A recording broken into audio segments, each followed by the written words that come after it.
What's going on, everybody? How you doing, YouTube? Fair Play here, back again to do another review for The Passage. I'm about to do one now that came on last week. This is episode 5 of The Passage, entitled "How You Gonna Outrun the End of the World." Y'all, I know I am way late because episode 6 aired tonight, which I have not seen yet. So that's why I'm gonna go ahead on and do the review for episode 5, and so I can be caught up. All right. For those few that do watch these reviews and listen to these reviews, I do apologize for that. I almost forgot that I was supposed to do it. Well, in this episode, a man shows up, the deputy director of the Department of Defense. His name is Horace Gilder, okay? And he has come down there to check things out because if you remember in episode 4, one of the soldiers, I think his name was Paulson. He was killed by Agent Clark, okay? Agent Clark had killed this man, and so Deputy Gilder, or whatever his name is, Horace Gilder, came down to see what was going on. Of course, when you get something like that happens on your watch, you have to come down and check it out because he's evidently over the whole Project Noah operation. So he comes down there, and of course Clark has taken over. He's giving him some kind of bogus hogwash story about what happened and why he had to kill the man and everything. And the man has heard about Amy, so he asks about her, and he decides that he wants to meet with Amy by herself, without Brad, without Sykes, because you know he up to no good. This Horace Gilder man, he even looks crazy, shifty and crazy. And of course, Clark brings him up to speed on who she is and the fact that Brad is her caretaker, because he's trying to figure out why Brad is even there. And Clark lets him know why. So when the man first gets there, Amy and Brad are, of course, in the room talking, and Brad looks out the window and sees Gilder. And Amy wants to know who he is, and he tells her. He said he's the deputy director of the Department of Defense. And, of course, Brad makes it known that he doesn't trust this man. It must be something up if he's here, so let's get out of here. He begins to start devising a plan for him and Amy to actually escape, all right? And she's like, so what are we going to do? So how are we going to get out of here? Of course, he doesn't know yet. So then they show Dr. Lear. Dr. Lear, if you remember in episode 4, he had gotten splattered with blood after Anthony bit the man last week. I mean, he bit the man in episode 4 and blood splattered all over Lear. So Dr. Lear was afraid that he might be infected and everything. So Dr. Sykes examines him, and she's going to keep a careful eye on him to make sure that, nothing has really happened to him or whatnot. Dr. Sykes told Dr. Lear that she's decided that she's going to actually tell the truth to the Gilder man. She says, I'm going to go on and tell him the truth. I'm going to let him know that Project Noah was a failure and that he needs to abort the project. Because at this point, everything is out of hand. Everything at Project Noah has run amok. I mean, everything is out of order. The whole operation has been compromised. Anthony has escaped. Nobody knows where he is. They didn't even say anything about it in this episode, which is strange to me. It's like this man ran off after he killed a man, but nobody is questioning where he is. Okay? I mean, he's nowhere to be found at this point. So, but nobody mentions that. And like another reviewer says, the writing is not that great all the time. They leave a lot of holes in the script. They do. Because like I said, Anthony is completely missing. And nobody said anything in this episode. But he will show up again, all right? So, the next thing you see is Dr. Fanning and Elizabeth. And let me tell you something. I knew from episode 2 that something romantic had gone on between Fanning and Elizabeth. And I knew this because of the way she called him an egotistical drunk. I mean, she just told Dr. Lear, I don't know why you want to deal with this egotistical drunk. And then when Dr. Lear went to him and told him that she had Alzheimer's, he felt real sad and he felt bad because he wanted to help her. His whole countenance changed when he found out she was sick. So I put 2 and 2 together then, and I realized something had gone on, but I didn't say anything because, of course, I wasn't sure. But they proved it in this episode, Dr. Fanning, which I'm going to talk a little bit about later on, too. But he lets everybody know that he had a romantic encounter with her some years earlier. He's actually in love with Dr. Lear's wife.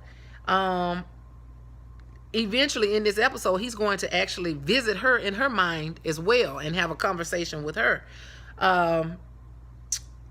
he's actually wanting to get her out of the hospital that she's in. He wants to give her the injection so that she can be free, hoping that she'll go back to her normal state so he can be with her, of course. And he's going to use the janitor, the little weird guy named Grayson. He's going to use him to do it. But I'm going to mention that again later. Leela and Lucy. You know, Leela is Brad's ex-wife, and Lucy is, of course, the black woman that trained Brad when he was back in the Navy. They are still on the run. They still on a mission. Obviously, somebody's after them, but they don't tell you. That's another fallacy, another hole in the script or in the writing of the script. They don't tell you who's after them. You don't know what's going on. We're not really sure why they're running. We know they want to get the story out, but it's just unclear who's after them. You know what I mean? What the threat is to them at this point. Lacey has a feeling one day that something bad is about to happen. She says she feels like something of Revelation's proportions is about to happen. And she asks Leela, what should she do? What do you do when you feel like this, when you feel scared and afraid and all this? So Leela basically told her, we're going to go back to our roots. We're going to go to church. So they wind up going to the Catholic Church. I don't know why all these shows always bring the Catholic Church into it, like they really saving some folks. But anyway, let me hush, because I know people get mad when you talk about the Catholic Church. But anyway, they always make them the center of holiness for some strange reason. But anyway, that's just me. So then you see Dr. Sykes and Dr. Pat actually get together. They meet with Horace Gilder, the deputy director. And Sykes explains that the project has failed and how she wants to basically abort this whole project because it has gotten completely out of hand. They did not tell this man how these folks had been turned in. Well, they mentioned how they turned into monsters, but they didn't tell him how bad it had gotten. You can tell they had not mentioned Anthony. But she tells him we failed. It was a failure. She now wants to protect Amy from Gilder's desire to turn her into a weapon. He explains that he's no longer interested, Gilder. He's no longer interested in Project Noah. He's on a new mission now. He's actually abandoned that project and gave it to somebody else. And he's moved on to wanting to turn these test subjects who are now monsters. He wants to use them as weapons. And he wants to know how he can do it, including Amy. He wants to be able to turn this child into a weapon. Again, Dr. Sykes wants to protect her.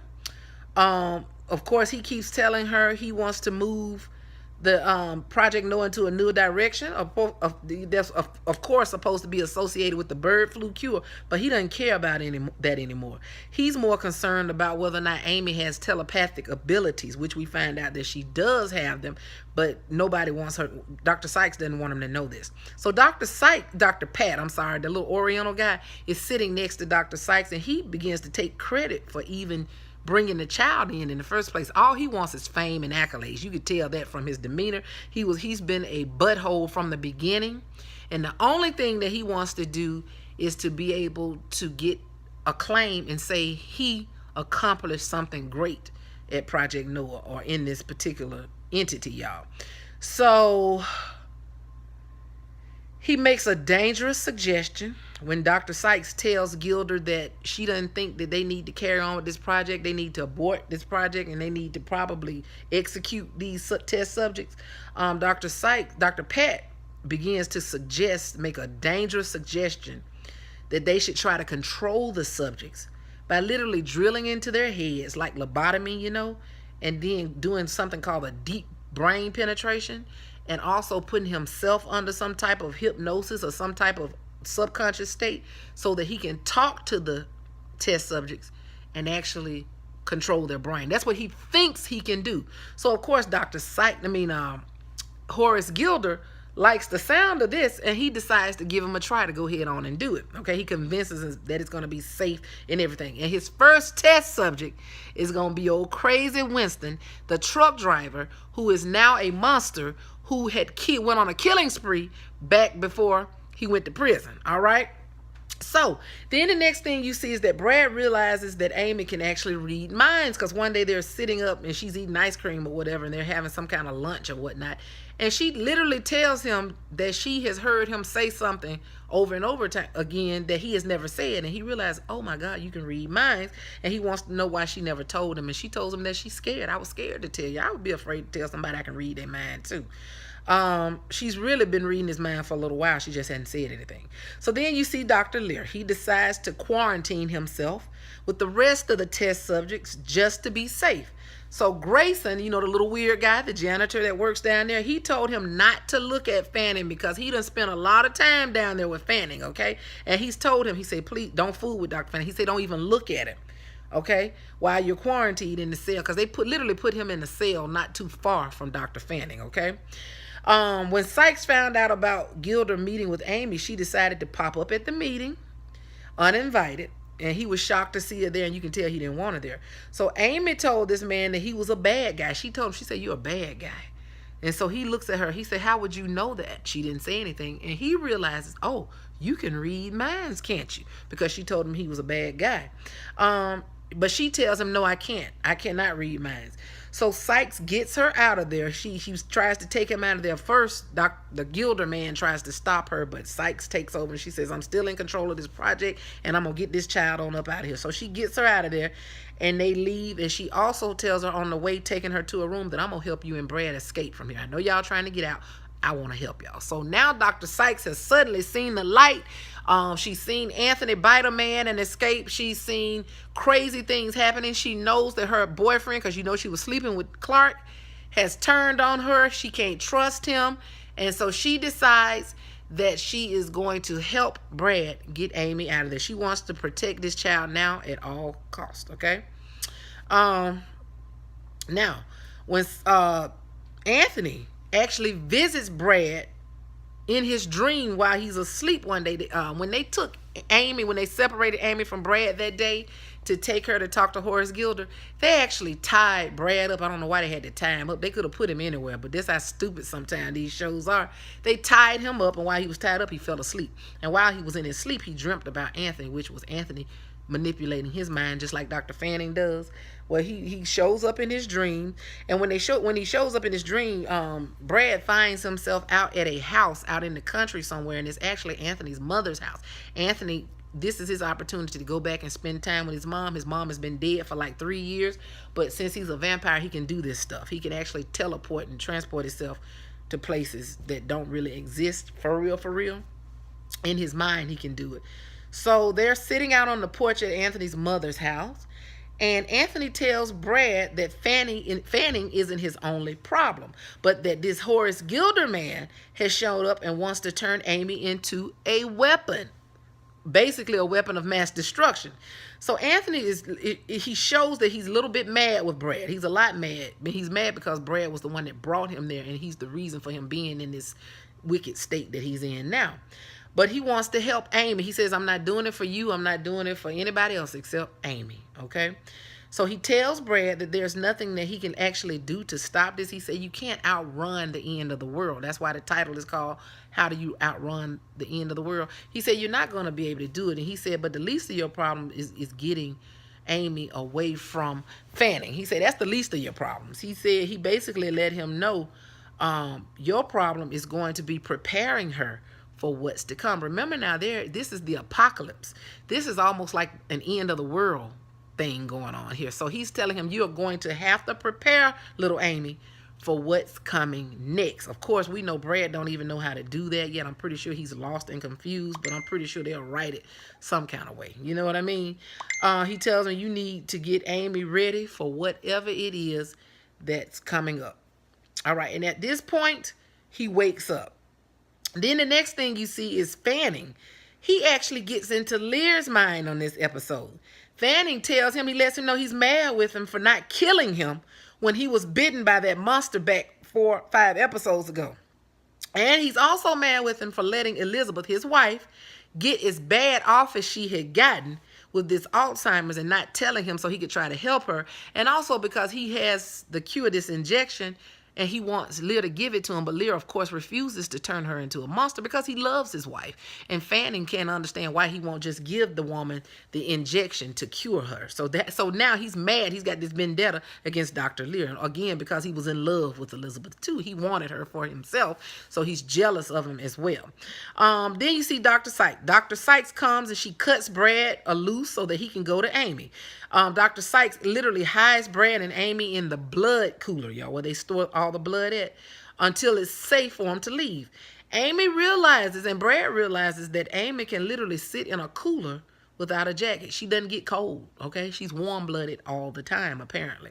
So her and Brad have another heart-to-heart talk, and he promises to always be there for her. She asks him, why are you so nice to me? Why are you helping me? She says, I thought she let him know that Shauna Babcock told her that he's going to eventually leave her when she turns into this monster, but he assures her that he's not going to leave her, that he'll always be there for her.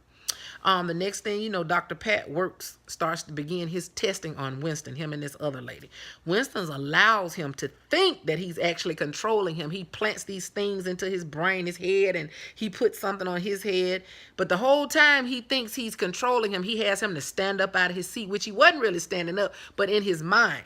Dr. Pat thinks he's literally in Winston's mind, which he is in Winston's mind. He thinks he is. But the reality is Winston has gotten into his mind. I don't think they can get into their mind. Winston was actually in his mind, but he didn't realize that until later. He thought he was actually controlling Winston by telling him to stand up, which you couldn't. In the natural, he was still sitting down. But in the, I guess you could say in the psychological realm, he was telling Winston what to do. Get up, stand up, do this, raise your right arm, raise your left arm. He was doing it. And he was actually having a conversation with Winston. He even let him out of his hands and leg cuffs for a minute too. So he figured, yes, I got it. I control him. I've succeeded in controlling him. So he thought. Okay, so he tests him, and it seems to be, like I said, it seems to be successful. All right. So the next scene you see, Dr. Fanning actually gets into Elizabeth's mind after Lear told him not to. Dr. Lear told him, leave her alone. You stay away from my wife. But of course, Dr. Fanning don't care what he says. He gets into her mind as well. She doesn't know who he is when he talks to her. He's just somewhere in her mind. She's somewhere out at this place. She doesn't know where she is. Nobody else knows where she is. He's got so much power that she's cold, and he literally changes the temperature to hot in her mind. So he uses his mind control. As he talks to her, he tells her he's going to help her. He's going to get her out of there. Remember, now, she don't know who he is. Even in the mental area, she knows not. She's like, I don't know why I'm here, what I'm doing here. She doesn't remember him. She doesn't remember anything about the people that loved her or anything. And so he tells her, I'm going to help her. I'm going to get you out of here. So the next thing you see is that janitor, the gray man. He's sitting there in a trance while Fanning is still in his cell, of course, because remember now, everything he's doing, he's communicating mentally with people, but his body is still in his cell. So Grayson, the little janitor, the little weird guy, goes into a trance. He gets up and he literally walks out of the lab, okay? He leaves from down in the area where they're being held at. And so the next thing you see is after he gets up and walks off, you know that Fanning is controlling him. So he literally goes off to wherever Elizabeth is, and he gives her an injection. And I'm going to get to that in a minute too. So the next thing you see, Clark is looking for Brad and Amy. Now he's hunting for, he's like, where are they? I know Brad has done something. He's discovered that Brad has been let loose from the room. So Babcock shows up in his mind. Again, remember now, all they can do is control their minds. They can't really deal with them physically. So while Clark is looking for Brad and Amy, Babcock shows up and takes over his mind. And she tells him what has happened. She tells him that Sykes has hidden them, and she's hidden them in the blood cooler. So some men, while Brad and Amy are in the cooler, this is actually happening. Some men come in to drop some blood off, of course, delivery. Well, while they're doing that, Brad sees them, and he knocks both of them out for some reason. I don't know why he couldn't just wait till they left out, but he knocked them out, and probably so that they can get out of there, probably. I'm thinking he did it to get them out. But he knocks them out, and he tells Amy, come on, let's make a run for it. So they leave, and she leaves her little book behind, the one that her mother gave to her. She left her book, which we know she's very attached to that book. But as they run, she leaves that there. Okay, the next thing you see, Leela and Lacey, they still at this church now having a conversation. Lacey feels that Amy is now her assignment and that she has to protect her.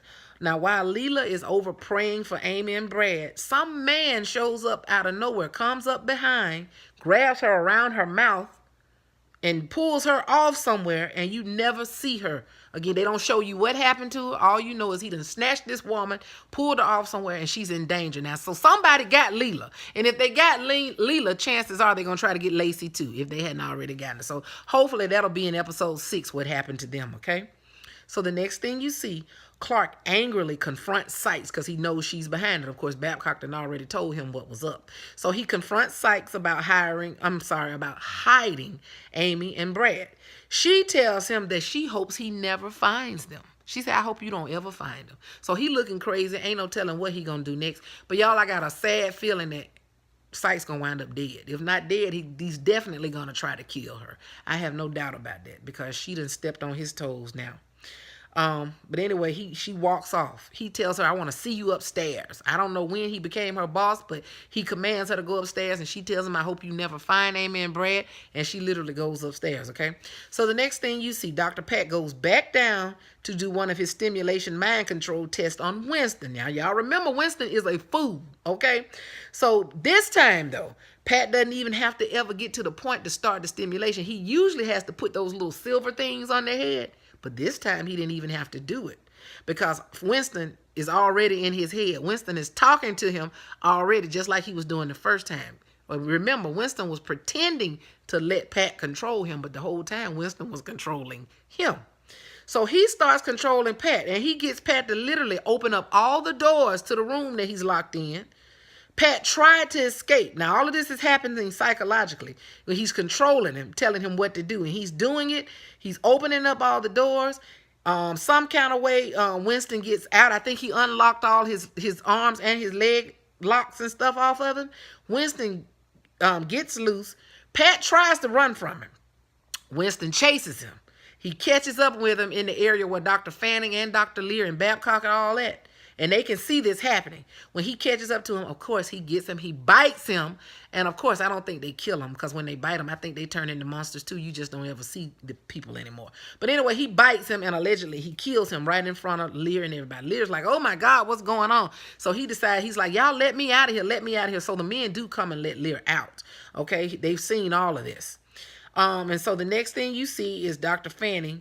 He gets into Lear's mind again. Let me back up. He gets into his mind one more time. And he tells Lear that he's not infected. That he says, obviously, you're not infected from the blood spatter that happened in episode 4. Now, he tells Lear that he had an affair with his wife, but Lear tells him that he already knew about the affair. He said, I already knew about it. He said, me and Elizabeth worked that out. She doesn't love you. She loves me. We got past all of that. And you can tell it was making Dr. Fanning mad. He told Dr. Fanning she'll never love you. And he realizes why Dr. Fanning is mad with him. He said, you still want her, don't you? You're mad because you didn't win. She didn't choose you. She doesn't love you. She loves me. So he realizes what the problem is with Dr. Fanning and why he's still angry, okay? Because he cannot have Elizabeth, okay? So Dr. Lear gets the guards to let him out of there when he gets to Elizabeth. Remember now, he tells them to come and let me out of this place. But when he gets to Elizabeth, it's too late. Grayson has already given her the injection. So when he gets there, she jumps up out of her chair. She's like, oh my God, Jonas. She hugs her husband, so she's back to her normal self. Well, not normal, but she's back to, her memory has been restored because she's gotten this injection. Okay, so now we got a mess on our hands. Now this man's wife is going to turn into a vampire as well, okay? See, at this point, I told you earlier that Dr. Lear, when he saw Winston kill the dude, he told him to let him out. Now, not at that point, he had not. Not at that point. It wasn't until Dr. Lear came and got into his mind. And after that, and when he realized that he had gotten a hold to Elizabeth, it was at that point that he yelled and told the guards to come and let him out, okay? Then the next thing you see, Amy and Brad are still running. And this is where it gets interesting, too. They're still running down the hall, right? They encounter Winston in one of the lower level hallways. They actually walk up on him while they're trying to escape.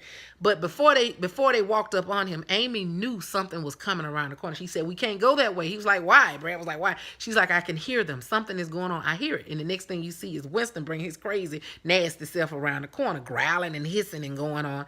And so the first thing he does, of course, is he attacks Brad. He literally jumps on Brad and knocks him to the floor. He's about to bite him. But then Amy looks up. She lets out this shrill, this supersonic yell. She just, ah! This really loud yell. Powerful supersonic scream, like a dog whistle. And it literally is so powerful that it throws Winston off of Brad. It literally just throws him out, knocks him out, to a point where he can't even get his bearings. So it makes him get off of Brad, and he runs off. He eventually gets up off the ground and he runs off. She scared him off. And then Brad was like, "You did that?" She's like, "Yeah, I did that." So she has discovered yet another power. And then she faints, okay, because it has drained her. So Amy, so far, she can run really fast. She can read minds. She can yell really, really loud and everything and scare folks off. So she's discovering that she got superpowers for real, y'all. So that was pretty much the end of the episode. So basically, Dr. Fanning has given Elizabeth this injection, so she's going to turn into a vampire. Dr. Lear got a mess on his hand. We don't know where Anthony is. We don't know where Winston is now, because Winston done ran off too. Okay, so they're going to have to fill in these storylines. I hope episode 6 shows us, at least shows us where Anthony is, because he's got to be hiding somewhere. And this Winston, man, he's got to be still somewhere around that area too. So that's my only problem with this particular show, is they leave holes in the storyline. It's like, okay, what happened to this person? What happened to that person? How did this happen? How did that happen? I hope they show us what happened to Leela and what's going to happen to Lacey as well. They need to tell us who is chasing them. Who are these people that's chasing them? So anyway, y'all, the show is really good. It's a good watch. It's something good to watch on TV, but there are a lot of holes in the storyline, y'all. So anyway, before this battery goes dead, let me get on off of here. I know I left out a lot of details, and I did that on purpose. I didn't want to tell everything and ruin it for people that did not see it. But y'all have got to see it. It's a really good, interesting watch. And it's getting better and better as far as something to watch. So anyway, y'all take care, and I'll talk to you later. Bye-bye.